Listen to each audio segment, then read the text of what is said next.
तो ये summer based company है दोस्तों, ये साइक्लिक बेस्ड कंपनी है। तो आपको पता ही है कि जितने ज़्यादा आपका ठंडी बढ़ेगा तो उतना ज़्यादा इसका सेल्स और प्रोडक्ट का आपका थोड़ा बहुत कम हो जाएगा। लेकिन फिर भी लार्जेस्ट और सेल सर्विस के ऊपर, एयर कंडीशनिंग और कमर्शियल रेफ्रिजरेटर के ऊपर ये जो स्टॉक है बहुत तगड़ा, आपका मैनेजमेंट भी बहुत तगड़ा है और आने वाले सेल्स ग्रोथ भी बहुत तगड़ा रहेगा। 9,500 करोड़ के आसपास मार्केट कैप है, करंट मार्केट प्राइस 995 है। 52 हाई देख सकते हो, 52 हाई अभी भी बहुत हाई से बहुत दूर है। 1225 इसका 52 हाइक है।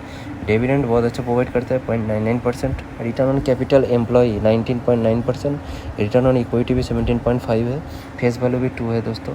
सबसे बड़ी बात है कि देखो अभी जस्ट 50 डेज़ एक गोल्डन क्रॉस ओवर हुआ है, मतलब 50 डेज़ का EMA आपका 200 डेज़ के EMA को क्रॉस किया है। तो यहाँ से एक शानदार एक दिन में 20% आ सकता है। तो ऐसे स्टॉक में आपका होल्डिंग होना चाहिए, क्योंकि मैं यहाँ से एक शानदार आपका जब भी ये क्रॉस होता है दोस्तों तो एक शानदार एक ऊपर अप ट्रेंड के ऊपर एक मूवमेंट आता है। कंपनी गुड क्वार्टर रिजल्ट दे सकता है। हेल्दी डिविडेंड मैंने पहले ही बोला था, और नेगेटिव पॉइंट उतना उस हिसाब से है नहीं। पोर सेल्स किस लिए है ये आपको पता ही है कि लॉकडाउन था और पेंडेमिक सिचुएशन क्रिएट हुआ था। इसके पीयर कंपनी देख सकते हो, सारे कंपनी पीयर्स का अच्छा है, वोल्टास, ब्लू स्टार, जॉनसन। तो सेल्स ग्रोथ देख लेते हैं। सेल्स ग्रोथ आपका जून क्वार्टर में देख सकते हो थोड़ा सा कम हुआ है, और उस हिसाब से आपका एक्सपेंस भी कम हुआ है, लेकिन ऑपरेटिंग प्रॉफिट भी थोड़ा बहुत कम हुआ है, इसलिए EPS भी थोड़ा बहुत कम हुआ होगा दोस्तों। लेकिन फिर भी स्टॉक जो है उतना ज़्यादा भी कम नहीं हुआ रेवेन्यू के कंपेयर में। सेल्स ग्रोथ कम हुआ था क्योंकि बहुत सारा कंपनी का भी इशू था, सारे रिजॉल्व हो चुका है। तो आने वाला टाइम पे एक बहुत अच्छा रिटर्न दे सकते हैं आपको, क्योंकि इसका जैसे जैसे अब सेल्स ग्रोथ बढ़ेगा उतने ही उस हिसाब से रेफ्रिजरेटर 24 महीने आपका सेल्स होता है। बाकी सारे वाटर, कोल्ड स्टोरेज, ये सब आपका 24 महीने सेल्स करने वाला बिजनेस प्रोडक्ट है। बाकी हो गया आपका जितने एयर कंडीशनर, ये सब 24 घंटा 24 महीना बिकने वाला प्रोडक्ट है। इन्वेस्टमेंट भी बहुत तगड़ा है और रेशियो भी उस हिसाब से, शेयर होल्डिंग पैटर्न भी सही है। और FII का भी होल्डिंग बढ़ा है देखो लास्ट क्वार्टर में, और DII का भी होल्डिंग बढ़ा है। DII का थोड़ा सा कम हुआ है और पब्लिक का होल्डिंग भी कम हो गया है, मतलब FII सबसे ज़्यादा बाई किया है। अभी देख लेते हैं इसका और टेक्निकल लेवल।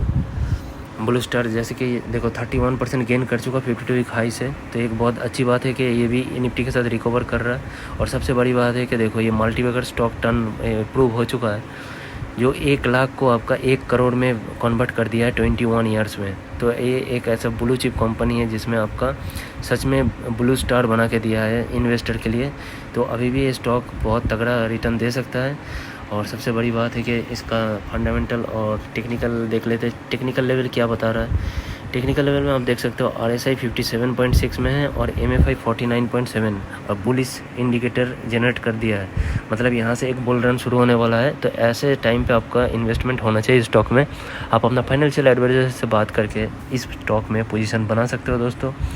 और सबसे बड़ी बात है कि देखो day trend line momentum score 53 मतलब स्ट्रॉन्ग की तरफ जा रहा है। जहाँ ये 10 और ये MACD जो 20 के आसपास आ जाएगा तब एक शानदार शार्प मूव देगा और अपना 52 वीक हाई की तरफ बढ़ेगा।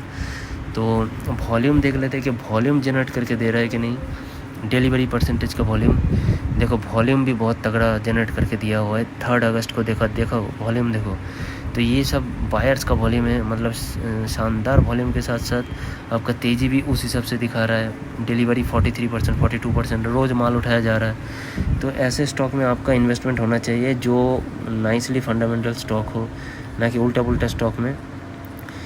देखो अभी हाई रैंक 65% में आपका चेकलिस्ट चला गया है और एक बुलिश सिग्नल जनरेट करके दिया है। और 1225 दूर नहीं है आपका, ये 1225 का दूर नहीं है 52 हाई से। और एक अप ट्रेंड जनरेट कर दिया है। Revenue higher than ever 2 times in last 3 years का भी रेवेन्यू इस बार ज़्यादा आया इस क्वार्टर में। तो ये एक बहुत तगड़ा EPS 36% बढ़ सकता है और स्ट्रॉन्ग बाई सिग्नल जनरेट करके दिया है। 18 एनालिसिस्ट में 11 और होल्ड मतलब 17 लोग बोल रहे हैं इसको बाई करो। तो ऐसे स्टॉक में आपका नज़र होना चाहिए दोस्तों मेरे ख्याल से। टेक्निकली अभी शानदार हो गया। रेजिस्टेंस लेवल देख लेते हैं इसका अभी। तो फास्ट रेजिस्टेंस 1023 पे है और फास्ट सपोर्ट भी 987 में है, तो दोनों के बीच में है। तो तगड़ा एक मोमेंटम क्रिएट हो सकता है यहाँ से। आप इससे पहले ही करंट मार्केट प्राइस में पोजीशन बना सकते हो, या तो थोड़ा थोड़ा करके SIP मोड में इन्वेस्ट कर सकते हो। शेयर होल्डिंग पैटर्न बहुत तगड़ा है। म्यूचुअल फंड का होल्डिंग देख सकते हो, प्रोमोटर का होल्डिंग देख सकते हो, पब्लिक का भी होल्डिंग देख सकते हो, और FII की भी बहुत ज़्यादा बुलिश है स्टॉक को लेके।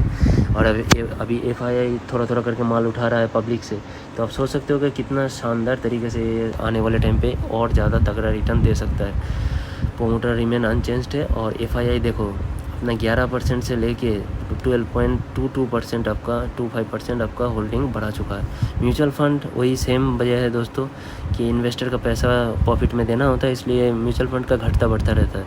तो थैंक्स फॉर वॉचिंग। अब तक के इतना ही दोस्तों। फ्रेंड्स के साथ शेयर करना मत भूलना और सब्सक्राइब करना मत भूलना अगर आप फर्स्ट टाइम आए हो तो इस चैनल में।